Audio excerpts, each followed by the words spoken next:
Okay then. Uh, right. Considering the fact that your internals are starting tomorrow, I have decided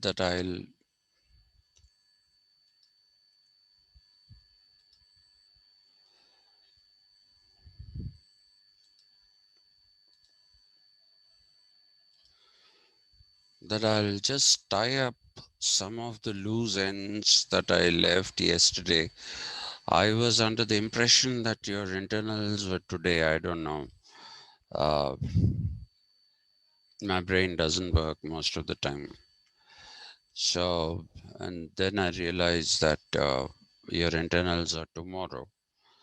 Uh, and I also realized that I wrote a wrong spelling of eudaimonia when we were discussing right towards the end. I mean, I was in a hurry to type it out because it was getting to be 10:40, and in that hurry, I actually missed out one letter. Okay, so let me kind of tie up those things that I tried to do in a big hurry and finish Aristotle off. And there is also a very big uh, misunderstanding about Aristotle, which is perpetuated through the regular books that you read. And also, I'm sure your teachers at the undergraduate level would have done this, which is the talk about revolutions and the cultivation of a middle class uh, to kind of stop revolutions. So this is a bit of a controversial point.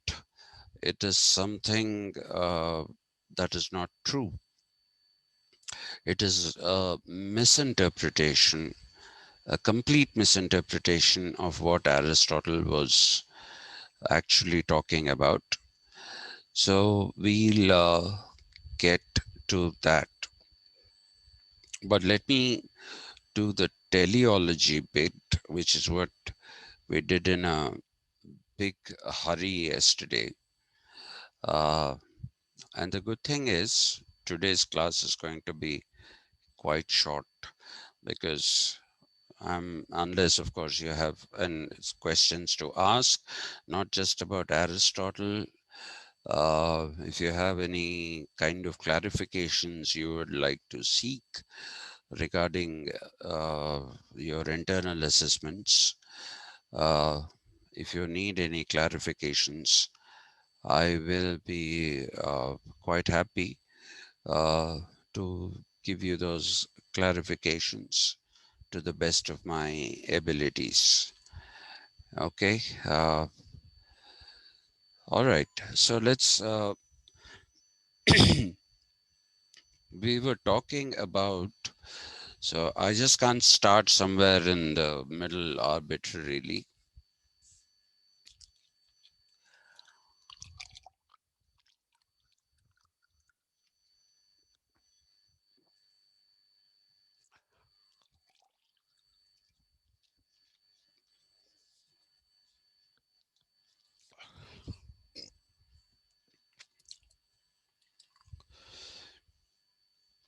Uh, sorry. Yeah. Um, I would like to talk about those natural associations that Aristotle is talking about, because that is the foundation of the teleology or the telos that he has in his philosophy.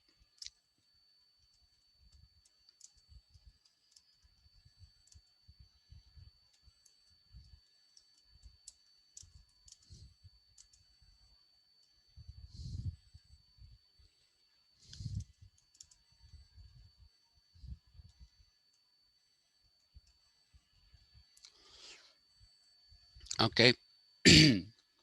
So I told you Telos is not a goal that we set for ourselves, and that Telos as such is a goal that is set uh, by a higher power. Uh, it's a predetermined goal, but the reaching of the goal is up to the human beings. Okay, the realization that there is this goal that we have to reach, and the reaching of that particular goal is what is left to the human beings. So, just as I told you, primary natural potential to finished form, every seed doesn't grow up to be the tree that it is supposed to be when we were doing his theory of form. So the theory of form is uh, very much here linked to Aristotelian thought, uh, and in this idea of the telos as well. Okay, so the natural associations are indicative of the growth and development of the human being to his fullest potential. That is how, or to the realization of the potential, which is a primary natural potential. Okay. And like I said yesterday, the most interesting feature of this is that even when you have reached the highest form of development of the primary natural potential, even then we continue to be natural, which means that we live in harmony with nature. Okay, so Aristotle is not looking at a life which is outside the, um, what should I say, which is outside nature, which is a sharp contrast to how we are today. Our civilized life is something which has taken us further and further away from nature, so much so that there is very little of nature left in us. Okay, we lead a life that is extra natural, and therefore we are not in harmony with nature. Most of the time, we come into conflict with nature in many ways. Okay, when we say nature, it includes everything in the world, whether it is, sorry about that, whether it is pollution, whether it is coming into conflict with other animals, whether it is something like denudation of forests, not just forests. Like, for example, if you take Hyderabad, we've had some of the most unique rock formations in the world. Okay, we've had some of the most unique rock formations in the world. We never realized it because we saw them every day. Okay, people like me who grew up most of their life out here in Hyderabad, we just took these rocks for granted. It's like, somebody living near the Taj Mahal in Agra doesn't see what a tourist wants to see in it. For him, it is there. That's it.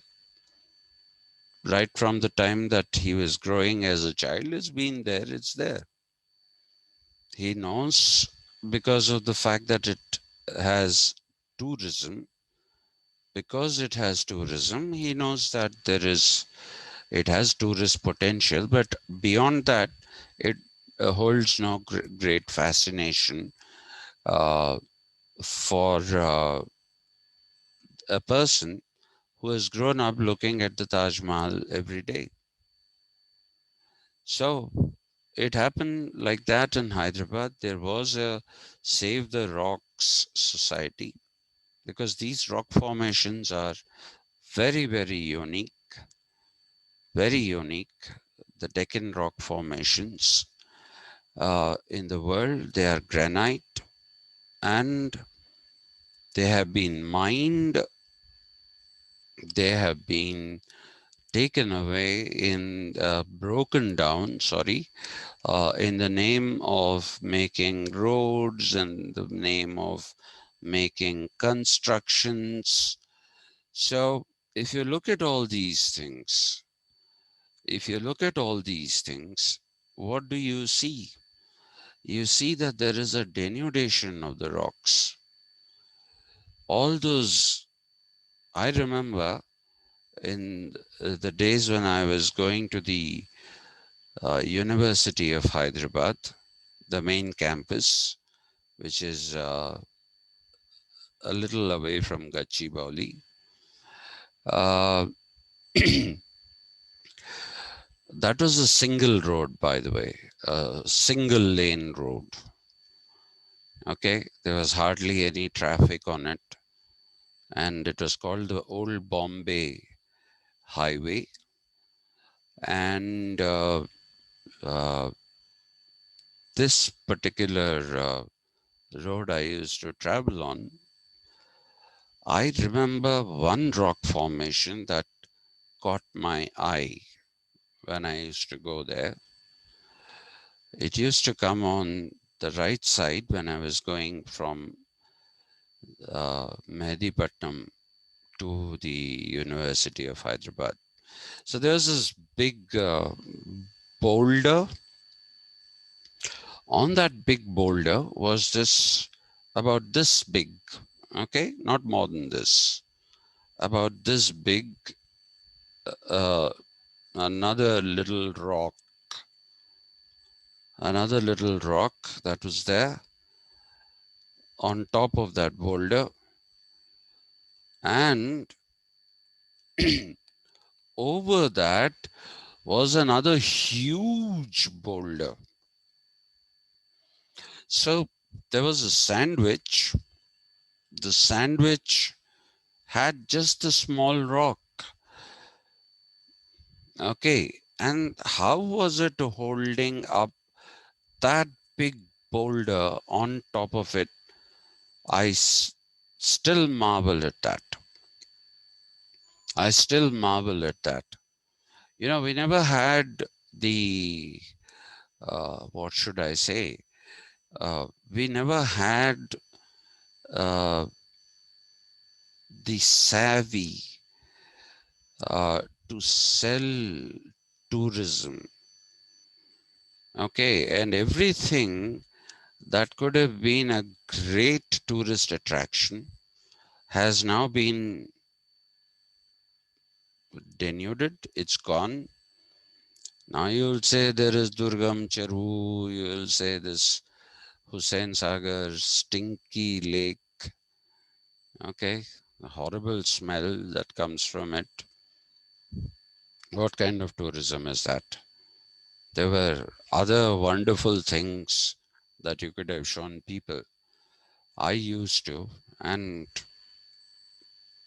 I knew all those, little roads that were only accessible by a two-wheeler. Uh, I knew those roads. I used to take people and show the beauty of Hyderabad, and people used to say I could take only one person at a time because these were not uh, navigable on a four-wheeler. And anyway, I only had a two-wheeler in those days. So what have we done? We have destroyed our wonderful heritage, the beauty of our rocks. Uh, we've destroyed that completely. That's just one example. All over the world, this is something that is happening. The Westerners are a little more mindful because they don't want, uh, they are quite particular about the fact that you know the tourist potential should always be there. Anyway, so Aristotle is his greatness lies in the fact that when he's talking about us reaching our highest uh, development or our full development, even then he sees us as being in harmony with nature. We are not extra natural. He's the only philosopher who talks about this explicitly, even in the Greek period. Even in the Greek period, there is no reference to nature beyond the Milesians. The Milesians talked about nature in terms of, uh, what should I say? They talked about nature in terms of, nature being something which, uh, nature being something which needed to be investigated in not supernatural terms, but in natural terms. That is what their whole exercise was. But nowhere do they talk about us living uh, in complete harmony with nature. That doesn't mean they said that we could denude nature.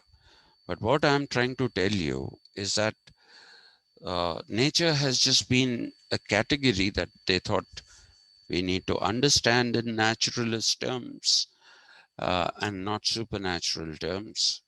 But beyond that, you don't find anything which says that we have to live in uh, peace with nature.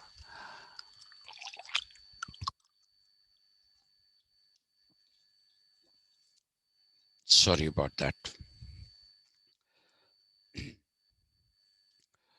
Okay, so Aristotle is the one who talks about us living not only as a happy civilization, but also as a natural civilization.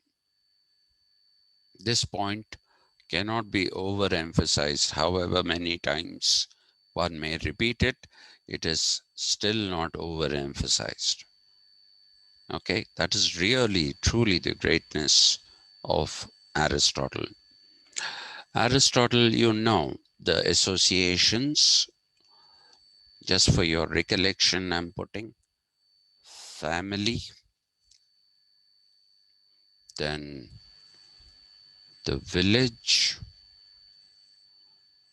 and finally the police. This is the triad, three-tier structure.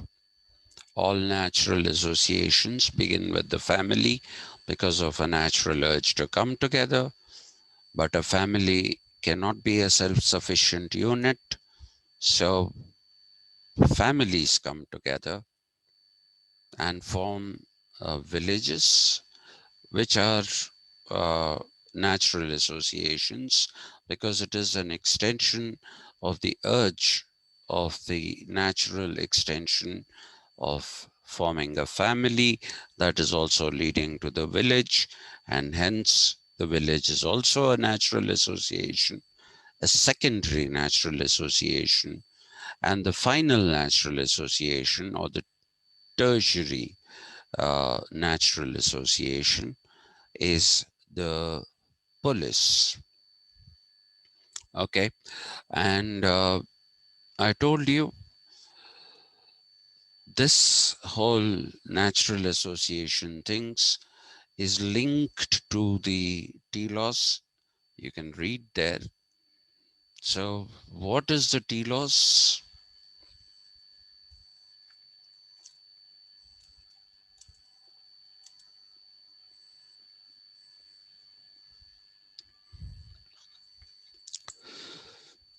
The telos that Aristotle is talking about is actually, people will tell you the polis itself is a telos. Okay, quite a few people will tell you that, and that is not entirely wrong. Okay, it is not entirely wrong, but it is not entirely correct because it leaves out two key terms. One, which I told you, is this. Uh, Let me be mindful of what I'm typing because I've been making so many typographical errors that I'm ashamed of myself. Uh, and especially when I'm trying to hurry up and do things, I make more and more typographical errors. So, Politeia. And what did I tell you Politeia was? Does anyone remember? Hmm? Akshay, are you there or have you gone off? Yes, sir. I'm there. What was Politeia? Citizens living with harmony with What? society. Sorry? You're breaking. Citizens living in harmony with society in Okay, police. okay. I think Politeia is activity of police. Police. No, no, no, no, no. Activity of police. Activity. In the Activity of police. activity in the Of police, police. Okay. not of. You mean activity in the police? Yes, that is right. Activity of governance and all those things which happens in the polis is politeia. And I told you, even Plato's title, the title that he gave to his republic was Politeia.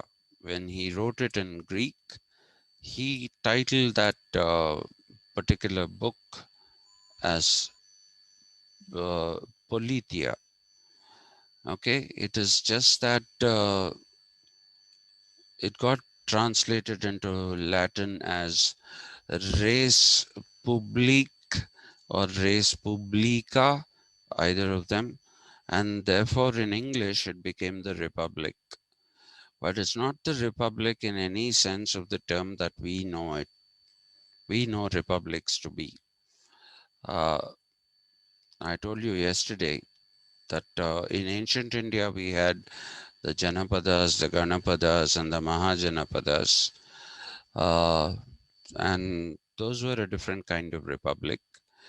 And the republic that uh, is actually being talked about by Plato is actually a Politeia, one which is uh, governed for him. A Politeia is one which is governed in such a way that there is life of harmony. You're right, Akshay, there is harmony there. People are living together and they are quite happy. All those things are there. So it's there in, Sir, yeah, Eudaimonia is similar to Politeia. no, I'll tell you the difference. I'll tell you the difference. Uh, this is what I'm talking about in the context of Plato. Okay, I'm talking about Politeia in the context of Plato, where he says people are living. It's that entirely deductive thing that he has done. Okay, which is justice is symmetry, and everything is when it is according to symmetry, then it is a just society. And remember that, please don't, again, I caution you about this. Please don't use the word class. Please do not use the word caste. If you use the word caste, it is a crime. There is no caste in Plato, and Plato did not have classes either, because those are not economic denominations. They are not economic categories, these three. The philosopher king, which is the head, the philosopher king class segment, and then the thorax segment, which is the brave people, the soldiers, and the abdomen segment are the people who basically do the work of growing crops and taking care of uh, the necessities of the people. He doesn't talk about citizens alone. That is the beauty of the republic, because there is no division between citizen and non-citizen. Nowhere does he say that these people are non-citizens. Governance, intelligent governance is the work of the philosopher king segment, but the rest are not non-citizens. Everybody has the same set of rules and regulations by which they live. There are no slaves. Women are equal to men. They are also a process of governance. And that is what makes him an absolutely radical thinker. So that is Politeia in uh, in the case of Plato. Politeia in Aristotle is quite similar, but not exactly the same as it would be in the case. Yes, Akshay. Sir, children of thorax and abdomen class are treated as children of police, or only the children of No, all children are treated as children of the polis. All children are treated as the children of the polis. That's why it's a meritocracy. Okay, sir. It's not only the children of, nothing is hereditary. That is what I'm trying to tell you. Yes, sir. Nothing is hereditary. Everybody is considered to be a child of the polis, is brought up as a child of the polis, put through the same education system, and those who emerge from it in various different ways according to their capabilities, they again form the segments. So that's why I'm saying it's not a class, it's not a, certainly not a caste. Certainly not a caste. Okay, because every generation in Plato grows as the child of, or rather, they grow as the children of the polis. Okay, so Okay, sir. yeah, so that is how he sought to break that degenerative cycle of history. The degenerative cycle, which ends, which starts with something good like a monarchy, then becomes a democracy, and then becomes an oligarchy, and ultimately degenerates into a democracy. Plato is trying to break that cycle, that degenerative cycle, and he wants to do it through the ideal republic. A lot of people say, yeah, I've read some horrible commentaries which say that Plato said, the philosopher king is one person and he becomes a tyrant. No, if he becomes a tyrant, then why is he a philosopher king? Where is the wisdom? Where is the wisdom? There is no wisdom, isn't it? So please get that straight, right? So everybody is brought up as the children of the polis. And that is why it is probably the only true meritocracy that was ever attempted in the world. Today, what the Western countries tell you as what they say, what they call, uh, what they claim as a meritocracy is actually not a full-fledged meritocracy. Uh, just as we have corruption here, like for example, in recruitment of teachers, we are also supposed to have interviews and all that, and we are supposed to essentially, we are supposed to recruit those who are really good. Okay, and interesting, since we have a bit of time today, see the Telangana agitation, the first Telangana agitation, when it happened, what did they say? They said 85% reservation for local students in educational institutions. Okay, that is what was the rule. According to Article 371D, only local students will get priority.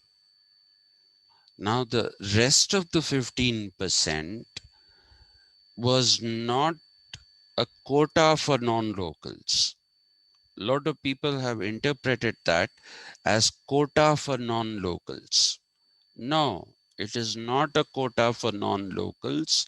If there are locals who are doing better than non-locals, it can be 100% non-locals. I mean, locals, sorry. It can be 100% locals. But there was and there is no clause that reservation of teachers' posts has to be local, or that there is a local reservation that is invoked for the post of teachers, be it in schools, be it in uh, universities, colleges, anywhere. It wasn't there. And most of the private schools, they recruited good people. And there was a time, when a lot of teachers, very good teachers, came from Kerala. And schools used to advertise saying, we have teachers from Kerala. Everybody knows that, hospitals, nurses, that kind of situation has people from Kerala. Okay. Or even if you go to any of these Ayurveda Panchakarma centers, they are all manned by Keralites, right? And teachers used to say, institutions used to claim that we have teachers from Kerala because they were really good. They were really good. Okay, because remember, Kerala was the state that reached 100% literacy before anybody else did. When Kerala was 100% literary, we had something like 24% literacy. That was our percentage. Okay, so bringing people from Kerala was a very good thing. But when it came to university recruitments, when it came to government school recruitments, you recruited locals. Now, there's nothing wrong with that. You can recruit locals, provided they are good. Provided they are good.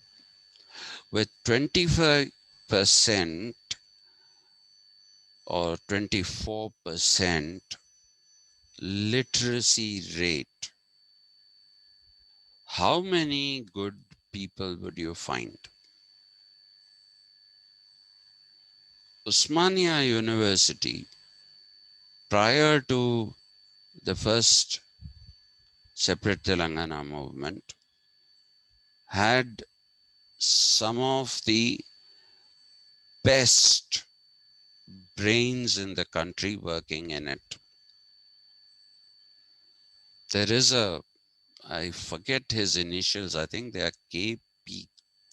In economics, there was this legendary man. There is a school of economics called the Mathurian School of Economics. He worked in Osmania University.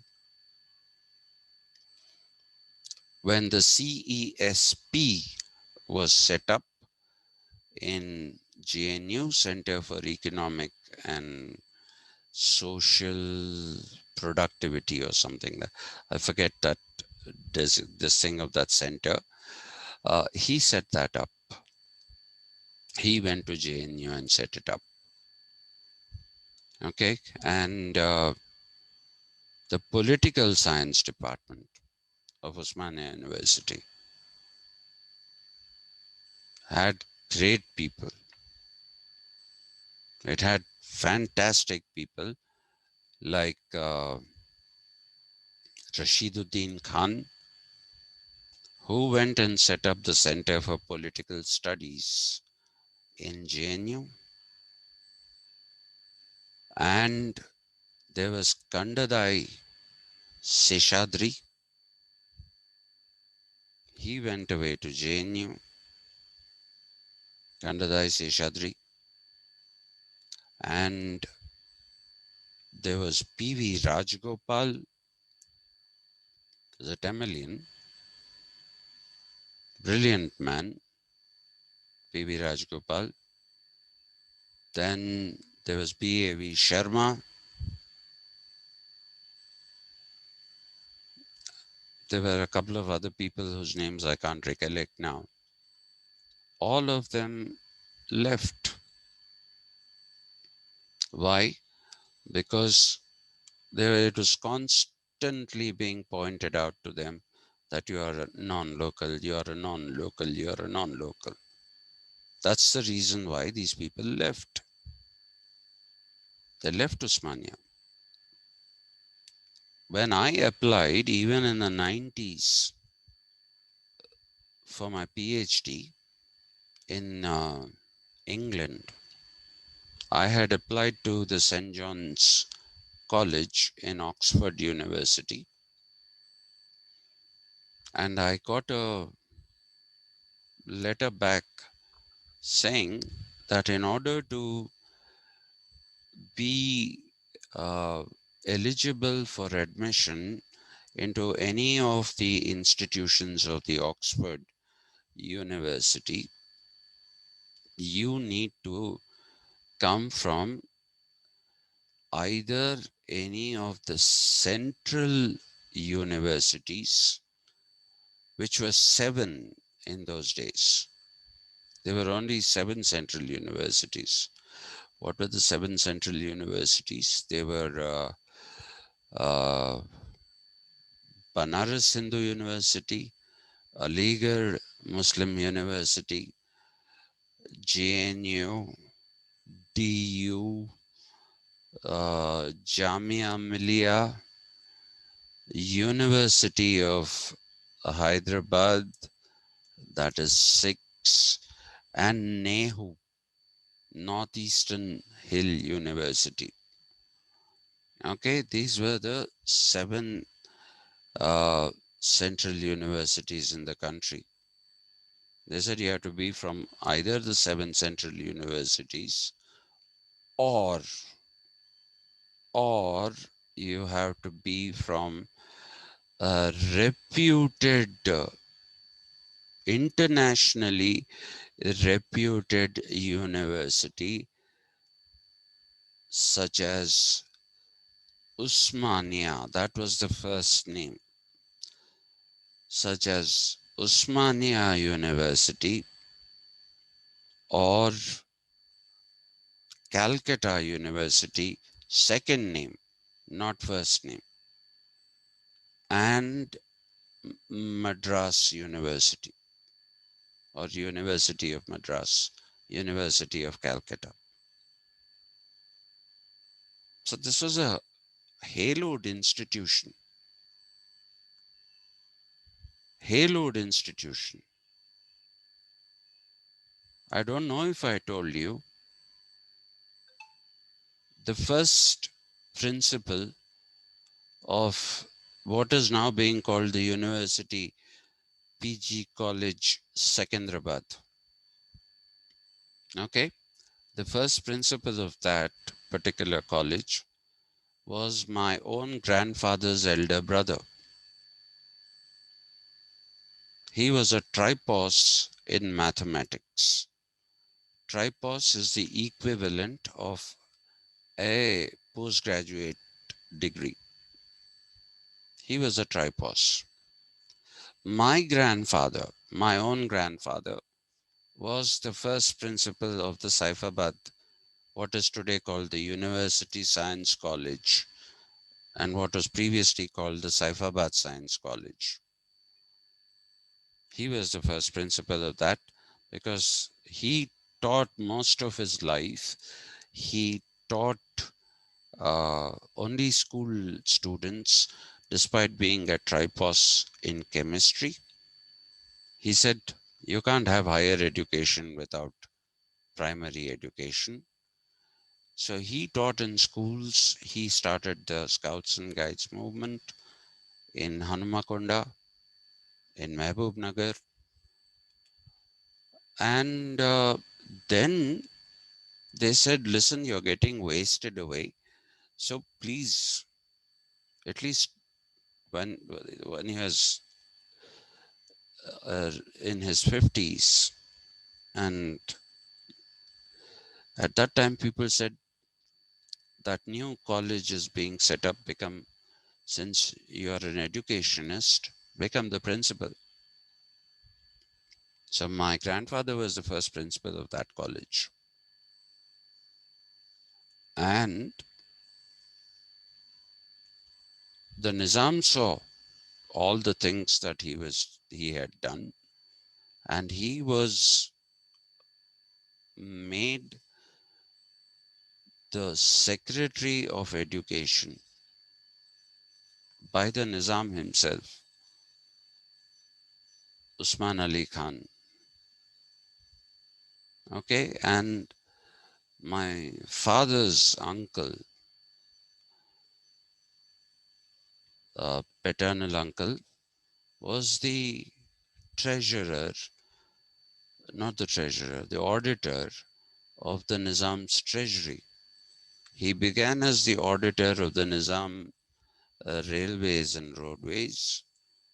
His work was exemplary, so the Nizam sent him to London for further education and made him in charge of the treasury. He was the Auditor General of the Treasury of the Nizam. So people, if you take them on merit, then they can contribute. And these were all people from Telangana. These are not people who came from somewhere else. They were from Telangana. They went and studied in other places. They went and studied in Madras Presidency College in Calcutta. Some of them were even sent to the Vijayanagaram, not the Vijayanagara, that which is now written as Vizianagaram, but now I think they've changed it, near Vizag. The Maharaja College there was an exceptionally high standard institution, I'm told. And the Nizam made locals, he gave them scholarships and sent them to all these different institutions and took an undertaking that they'll come back and serve the cause of education in the Hyderabad state. That's how my grandfathers became tripos. And they came back and served. So they were good people, great people, and local people. Local people. But once that first Telangana movement happened, then they said reservation for local people. Okay, but why don't you please pick up the best? It's not like there's a dearth of good people, local people. No, all kinds of caste equations came into it.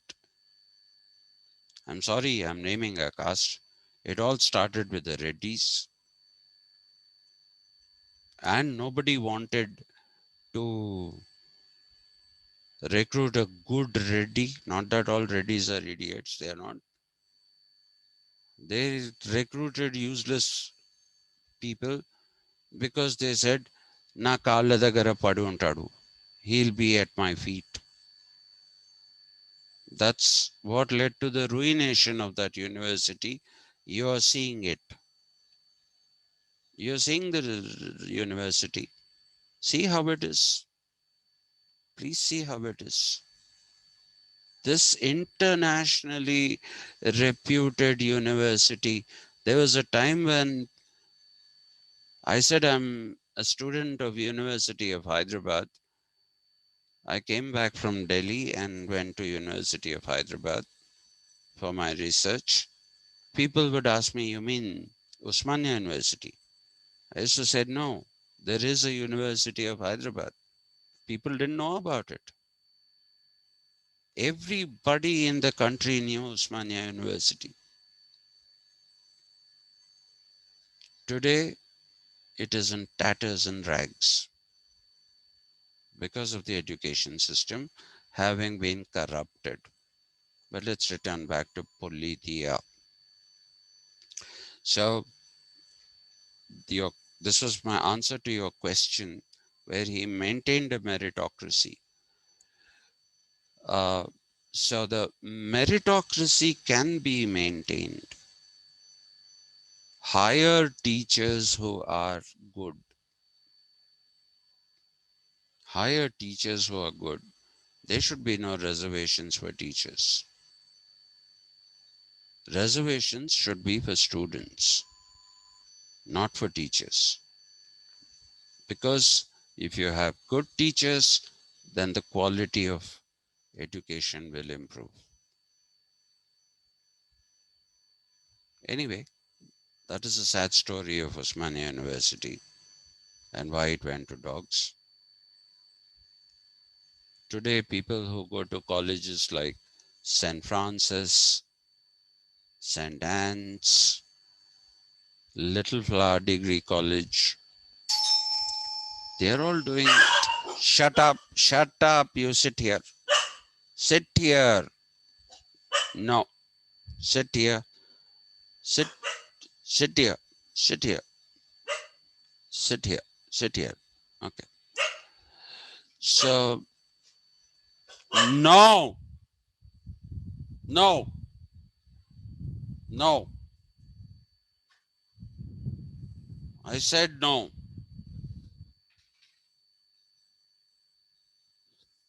Sorry.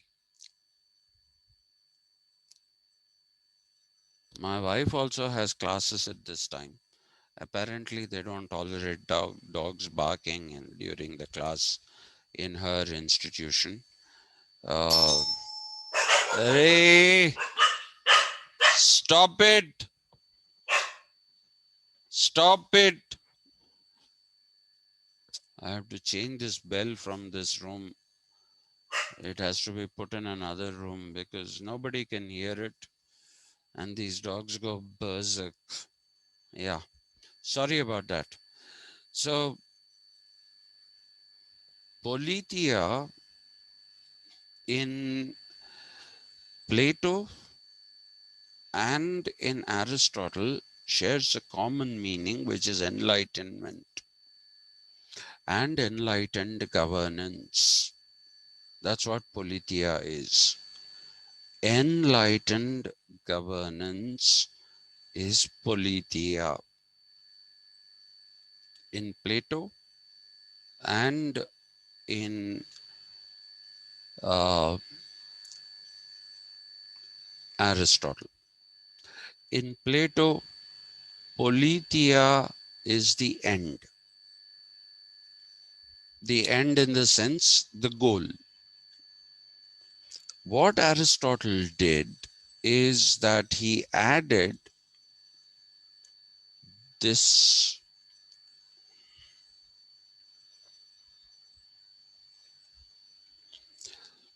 Yesterday, I seem to have typed Eudaimonia. Please, if you've seen that, I'm sorry, that's the wrong spelling because I was just checking the video yesterday and it seemed to have. It is also now, for some time, this spelling was also used. And now people are using.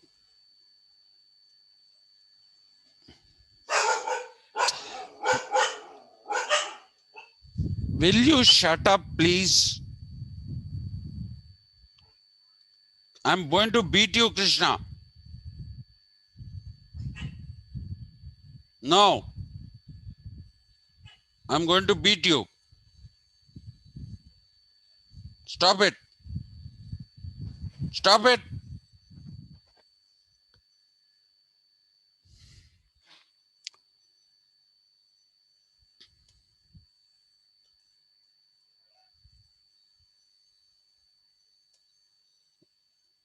Well, this is the latest spelling.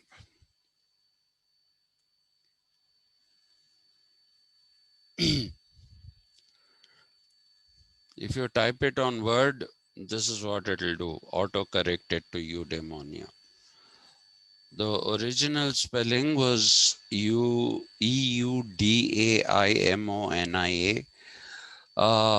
Use either that or use Eudaimonia. Don't use this. This spelling is no longer in use. The Eudaimonia, this particular spelling is no longer in use. Okay, so don't use that spelling, but you can use Eudaimonia. That is still acceptable. In fact, that is the spelling. But you can also take Eudaimonia. That is American intervention. The world is becoming American.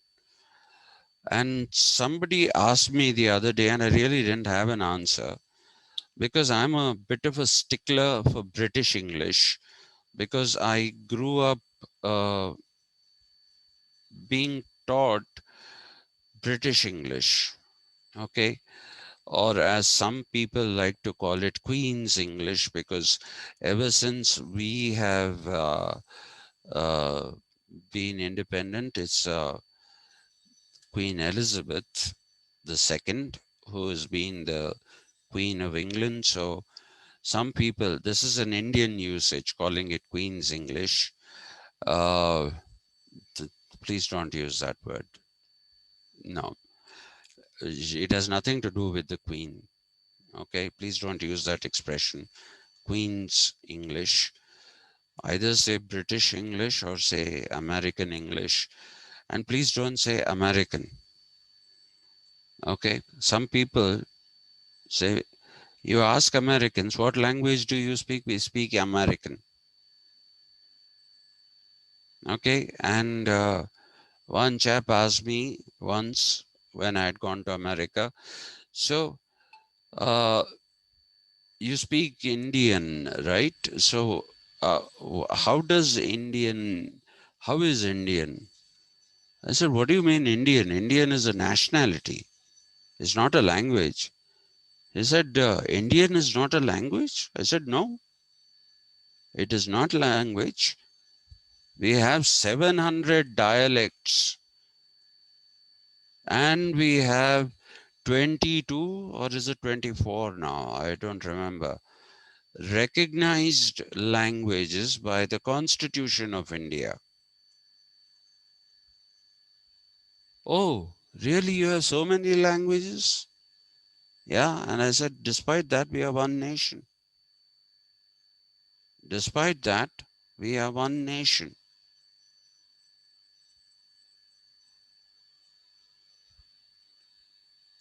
So uh, we don't speak Indian, I told him. We speak many languages. Individually also, we are all polyglot. Every Indian knows at least 3 languages. Okay. So don't use the second spelling. Use either the first or the second. Third, sorry. So Politeia, yes, madam. Excuse me, sir. I searched it in dictionary, but the second one in dictionary, some dictionary I check it, but the second one is there. You tell Which dictionary is it? some dictionary I have. No, please don't say some dictionary. Either check Merriam-Webster, okay? Miram, Merriam-Webster, Webster. Either check Merriam-Webster or check uh, Collins, Collins, Collins, or check Oxford English Dictionary. I think there is also a Cambridge English dictionary. Check these, but online dictionary.com is not a very bad thing. It's not absolutely good, but it's not a bad thing at all. Dictionary.com. Okay, you check that. Please check that. So Eudaimonia is not being used this way anymore. It's not being used. Hey, sir, I check it in Zinc ZD, Zinc for dictionary. It is used both of them. The third one and the first one. Third one and the first one. Third one and second one, sorry. No. The original spelling is Eudaimonia. I check it in the dictionary that you said. Okay. Like I said, please check dictionary.com and type Eudaimonia. If you're doing it now, do it. I'll continue with the class. You come back when you find that. Or try it on Collins online dictionary or Merriam-Webster online dictionary. Okay, so check them and get back to me. I'll tell you. Right. So if Plato made Politeia the end, Aristotle went one step ahead. Politeia for him is good governance. Okay, and that is where you saw this particular thing that I talked about yesterday, which is a good polis breeds, my God,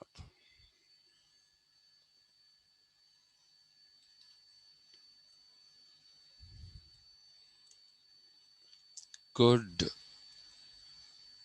citizens.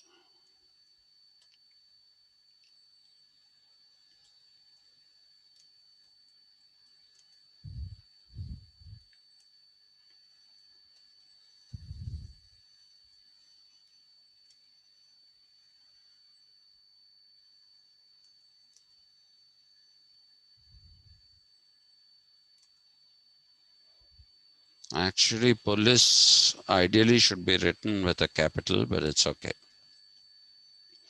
That is what Politeia does.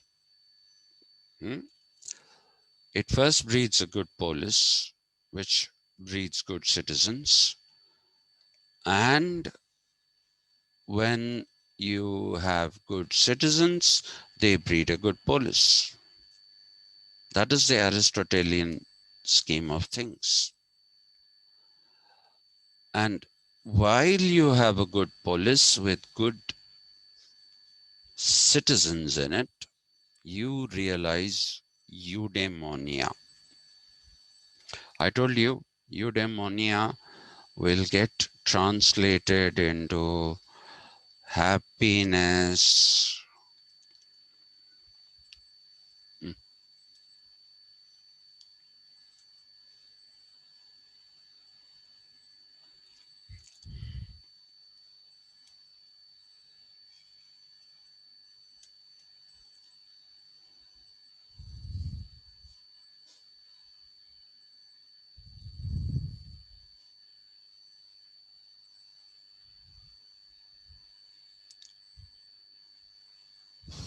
fulfillment, and what is the other translation of it? Fulfillment, happiness, fulfillment, satisfaction.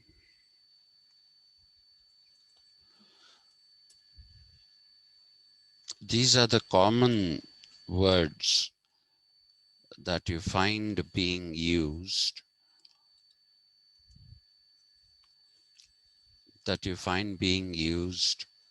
in order to describe eudaimonia.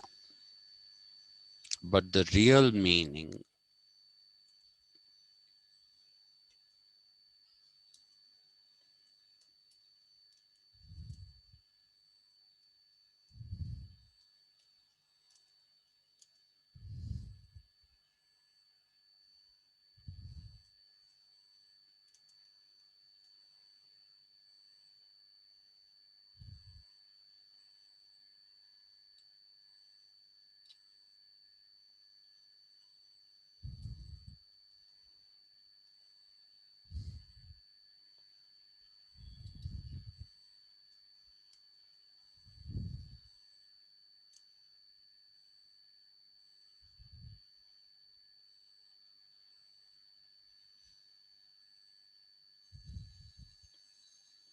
one second.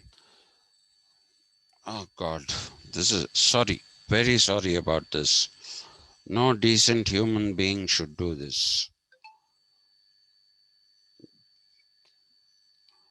I'm sorry, my doctor has SMS me.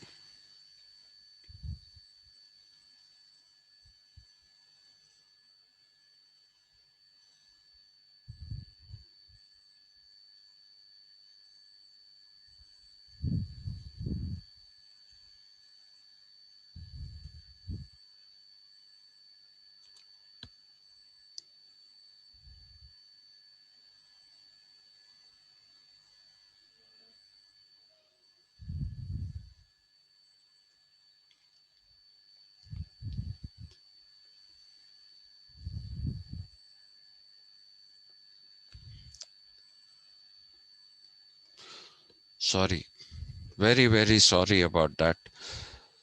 I was supposed to SMS my address. My doctor is moving into my house. I told you, right? Sorry about that. Okay, so the real meaning is the realization of good life, which will be in Greek, Arete. Okay, this has to be pronounced Arete Ethike. That's what it means. Uh, good life. The word that Aristotle used was Arete because there are actually accents on this. On E, you have a line. Okay. And will that be E or will that be A? When you put an accent like this, a line on top, what does it indicate? Does it indicate E or A? A dot indicates a, and I've forgotten that. I'm sorry. I'll have to check a dictionary again, but I don't know if I can find the Greek word. Pronounce it as Arete Ethike. It's probably A, not E. It's probably A and not. Oh God, he's messaged me again. Sorry.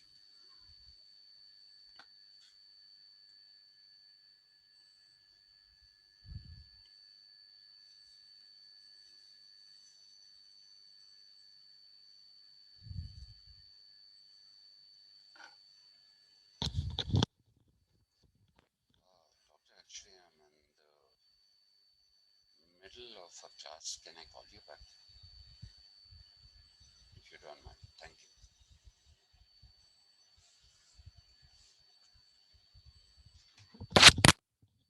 Yeah, there's no point in messaging because he'll message again. I think it'll be Arete. Arete or Arete. I don't know. I'm not sure. It's good life. Good life is ethical life. Okay. So it is also called ethical bliss or blessedness.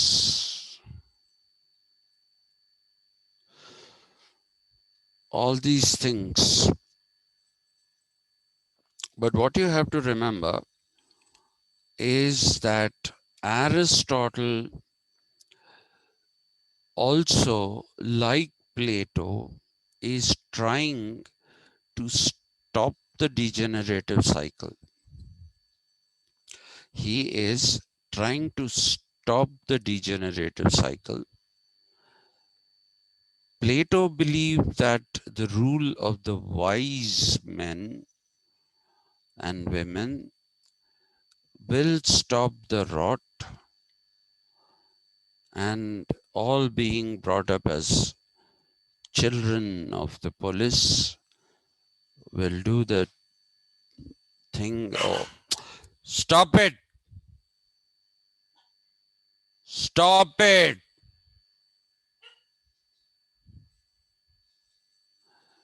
So, uh, he's also trying to arrest the degenerative cycle. I told you uh, if you look at Aristotle, you will find first it's monarchy, then it's tyranny when the monarch becomes a tyrant. And I think he was very well informed by what Alexander did. Alexander was a student who became a tyrant.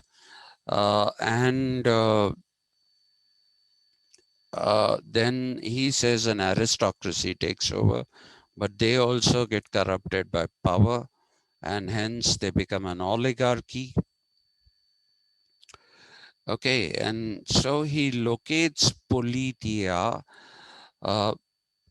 in between the oligarchy and democracy, both of which are undesirable. Okay, this is a point I want to explain in a little bit of detail. Why is he locating the Politeia, which got translated into polity?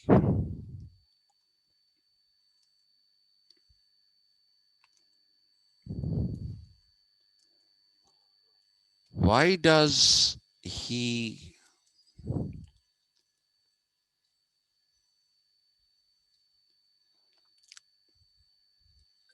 prefer this? Okay, Politeia, polity. Why does he prefer this? Because here he sees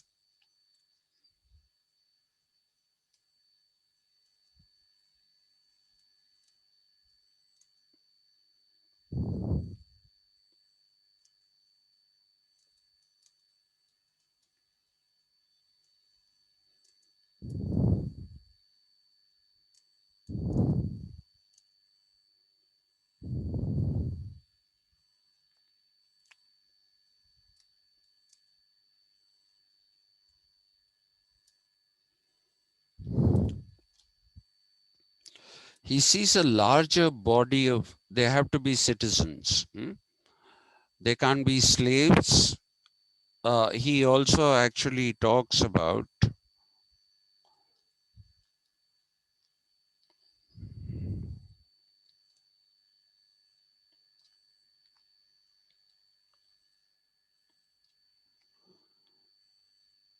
slaves,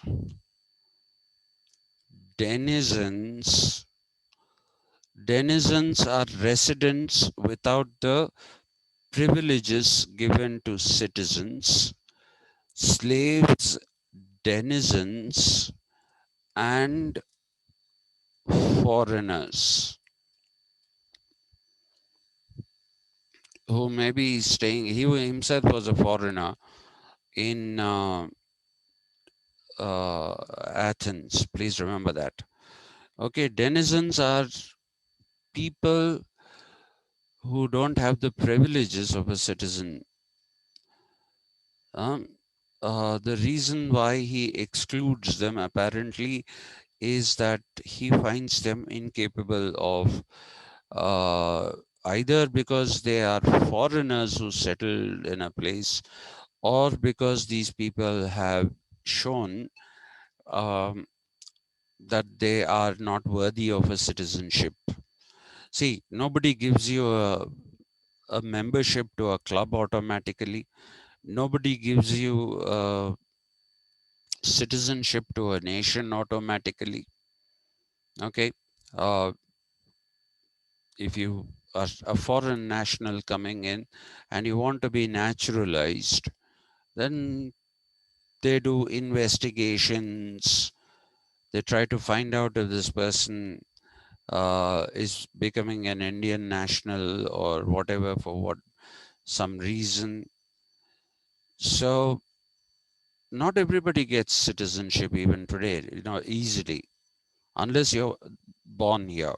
If you're born here, you get a citizenship. Yes, in any country. If you're born in that country, then you get that citizenship. But in his time, citizenship was bestowed only to some people. And he also considers this larger body of citizens to have some kind of wisdom. And this is a very important point that nobody tells you.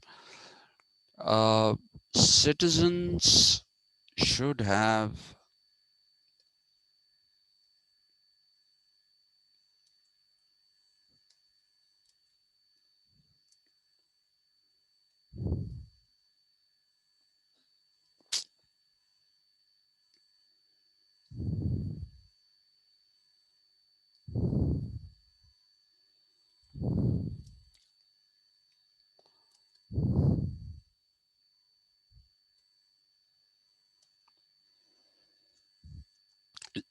he used the word sense,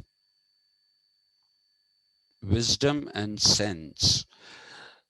Later translations, especially those done by John Donne, they claim that what he is talking about can be approximated to common sense, because they say in English language, if you leave it as just sense, then it's a dangler. It is an independent word which doesn't make sense. So for rules of grammar to satisfy that rules, they have approximated it to common sense. But Aristotle, I don't think, used it as common sense. He just used it as sense, which is possibly sensible.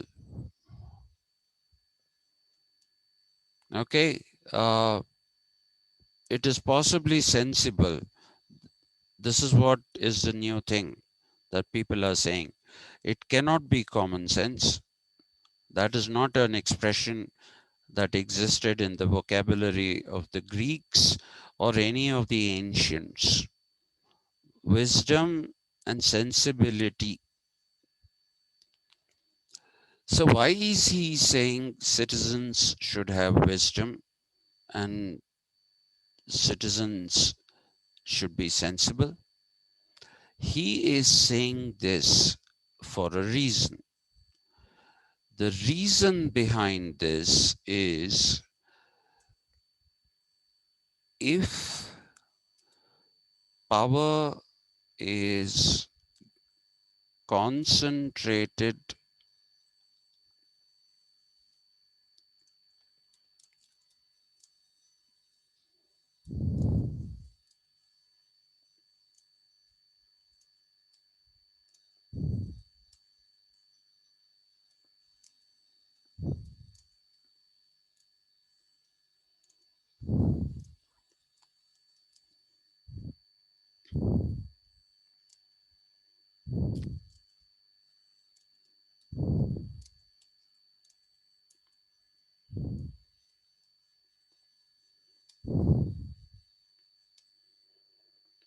Okay, this is his argument. If power is concentrated in one person or a few persons, then they tend to get corrupted by it inevitably. So there is a what is called here, you find an argument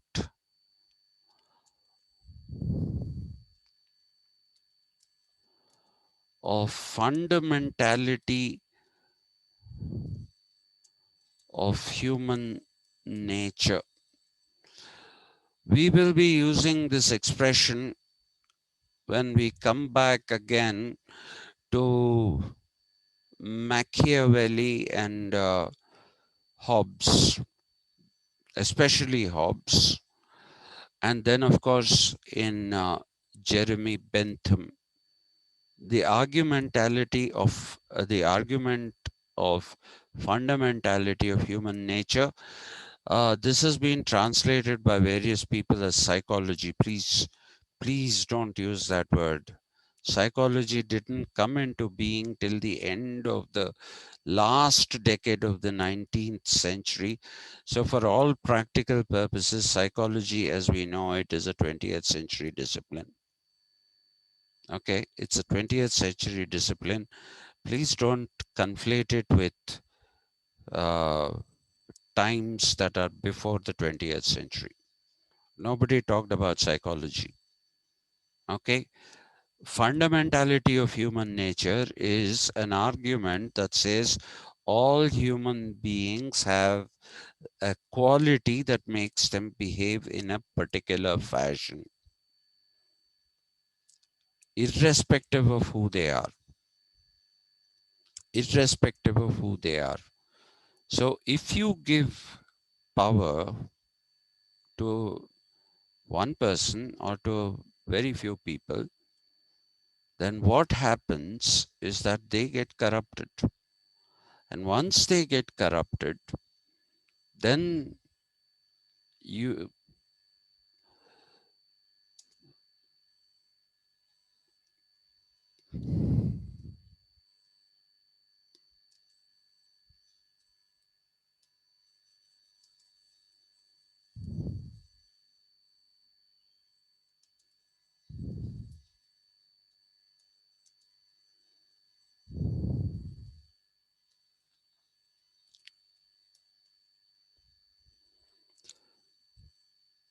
corrupted humans don't maintain eudaimonia because it is the happiness or the blessedness or the ethical bliss or the good life.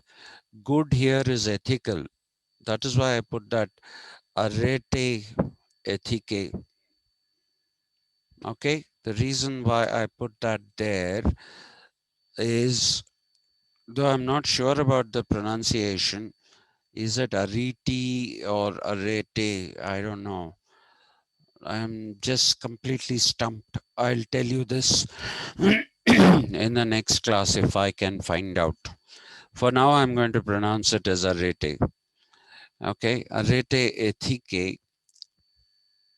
He says the maintenance of that will become difficult when corrupted human beings don't maintain this particular quality because they are corrupted by power. So a large body of citizens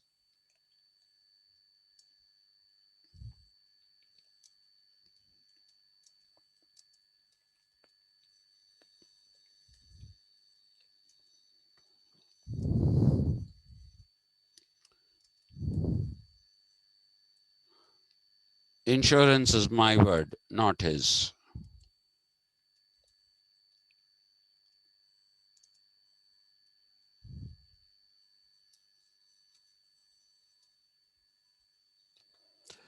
In fact,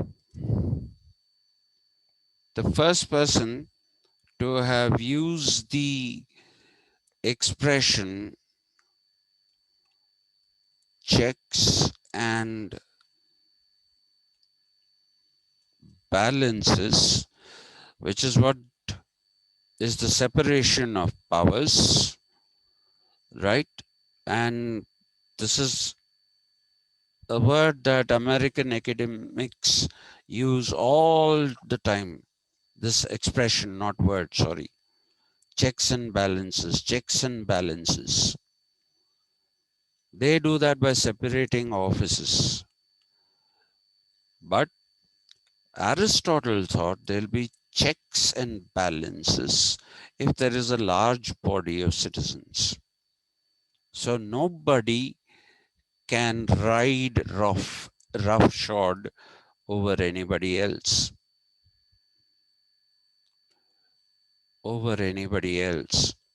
So a large body of citizens ensures checks and balances, and thereby will ensure that you don't return back to that degenerative cycle.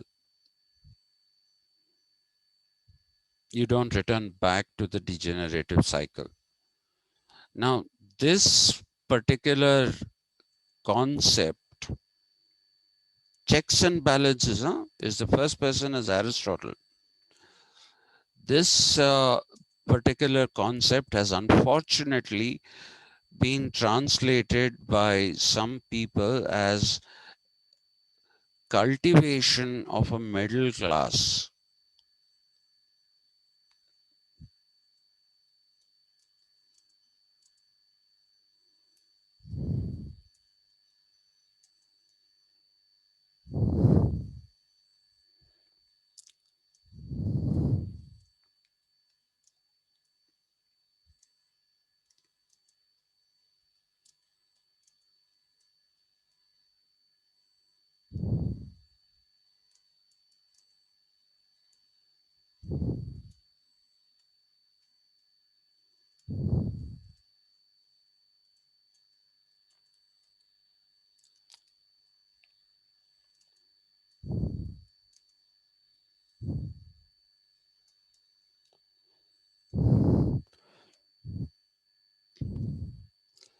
Aristotle did talk about revolutions, and the checks and balances in a large body of citizens for him is the insurance against revolutions.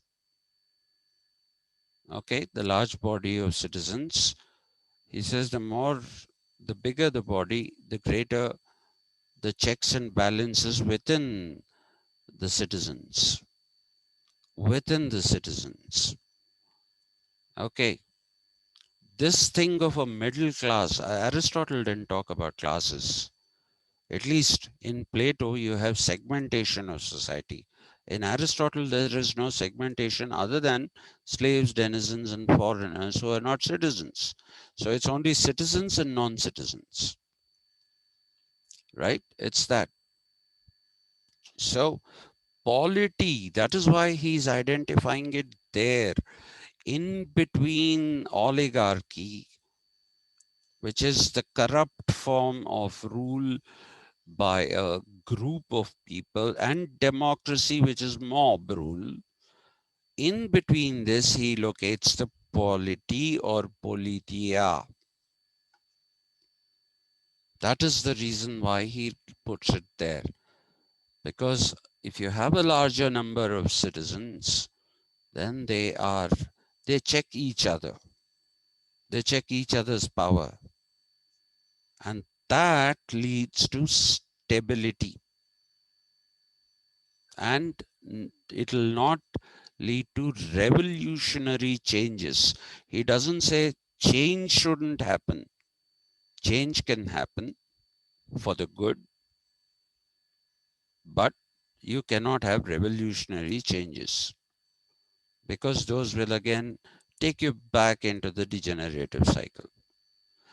This interpretation, that the middle class seeks stability is a modern interpretation. It actually came from Herbert Marcuse. Herbert Marcuse believed that whenever there is a large middle class, then revolutions are not possible.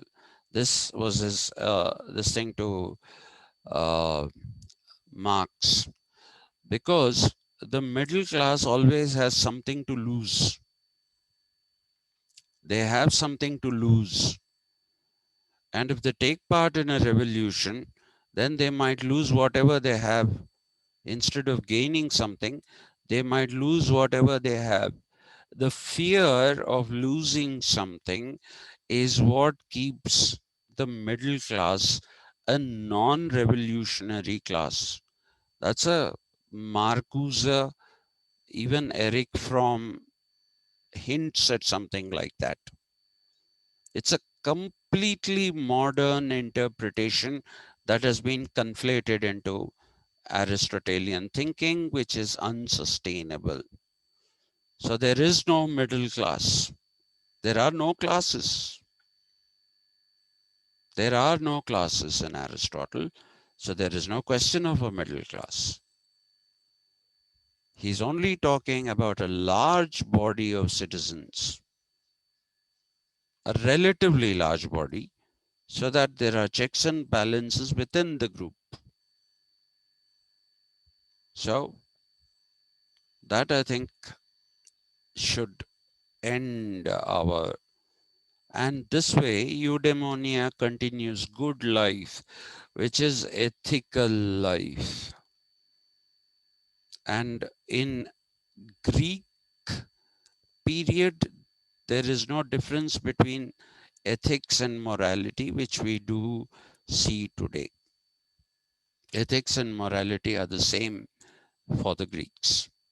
So we don't need to distinguish between those two terms until we come down perhaps to Germany and 19th century Germany and people like Immanuel Kant.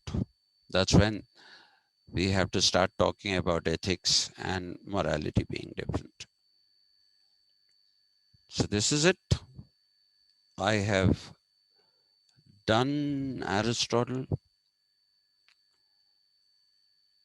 Hopefully you're still here. This is, I always wonder if I'm just talking to a screen, because you can put it on and go to sleep.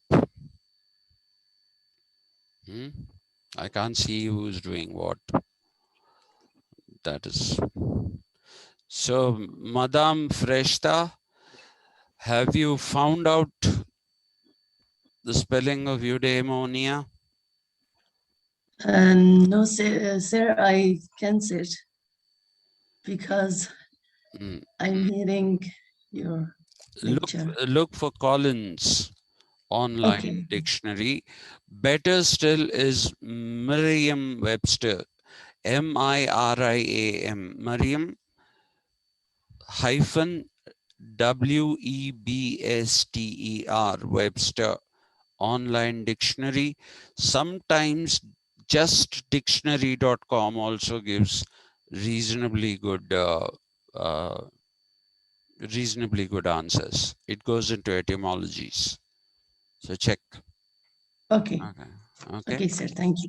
Right. Okay. Thank you. Akshay Pantulu garu, Sir, can I close the class with your permission? yes, sir. Okay. Thank you very much. 11 people have stayed on. Amazing. 10 now. So people, all the best. I have set an easy question paper, so don't worry about it. All the best tomorrow. Thank you, sir. Thank you, Yeah, sir. yeah, do well. Don't be worried. Go through what I have taught you. Hmm? If you have heard me, then you don't even need a book. They are all there in what I have taught. All the questions I have asked are the ones that I have taught. Okay, right off. Thank you, sir. Thank you, sir. Okay, Thank you, so sir. yeah, do well. Do well, please. Thank you.